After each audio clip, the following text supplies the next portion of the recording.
말씀에서도 뭐 그런 부분이 좀 느껴졌는데 사실 우리 조국혁신당이 이념 정당이라기보다는 사실은 뭐 반윤, 검찰개혁 프로젝트 정당 쪽으로 이직하신 분들이 많이 있는 것 같습니다. 그런데 과거에도 보면은 조금 이념적인 구심점이 없을 경우에 정치적 사안에 따라서 특정 개인의 의견에 따라서 좌우하는 경우가 생기고 그런 경우에 사실은 당내 분열로 이어진 경우가 종종 있었거든요. 이런 질문일 수는 있지만은 이에 대한 우려에 대해서 어떻게 보십니까? 그런 일이 없을 거라 봅니다. 조국혁신당은 말씀하신 것처럼 뭐 좌파 정당이다 그렇지 않습니다. 다양한 그룹이 섞여 있는데 그런데 조국혁신당을 묶어주는 것이 저는 몇 가지가 있다고 생각합니다. 아주 1차적으로는 윤석열 정권의 무능함, 무도함, 무책임함에 대해서 분노 이게 하나 있고 그래서 이걸 이번 4월 10일 날 내 표 하나로 심판해야겠다 이런 의지가 모여 있습니다.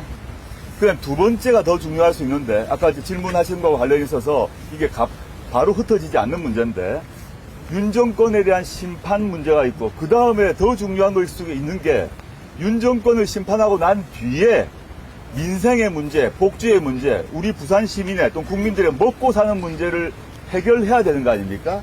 그럼 어떻게 해결할 거냐 이 문제가 있습니다.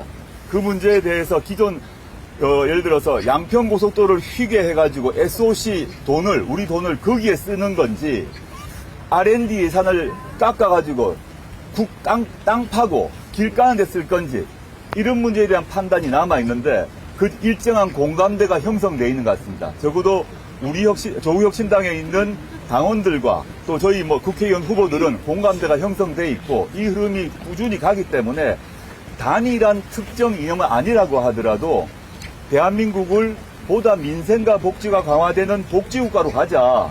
행복국가로 가자. 먹고 사는데 국가가 일정한 책임져 줘야 된다. 주택 문제, 육아 문제, 교육 문제 등에 있어서 지금처럼 우리가 각자 도생하는 건 안 된다. 전이 공감대가 돼 있기 때문에 저는 쉽게 분열 일어나지 않을 거라고 봅니다. 네, 그럼 다음 질문 받겠습니다. 저는 부산경제상 부장기자라고 합니다. 부산기자고요.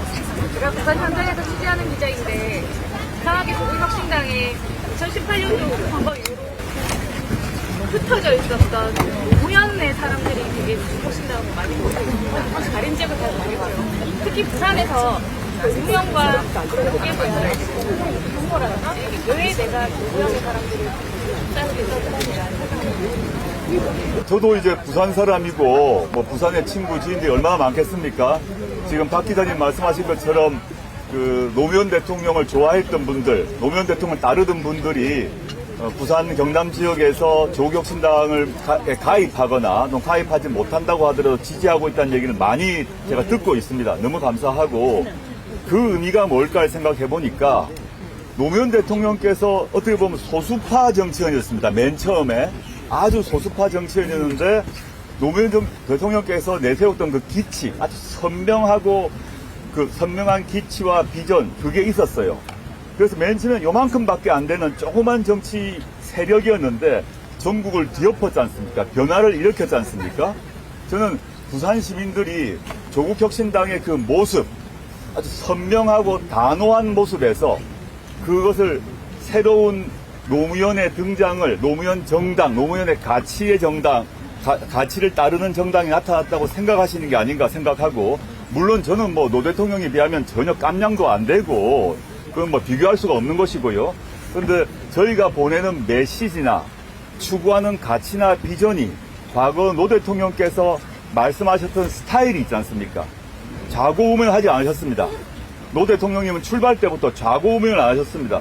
직진 또 직진 하셔가지고 그걸 보고 많은 사람들이 그 소수파 정치인을 힘들이 전국에서 모여서 대통령을 만들어 주셨지 않습니까?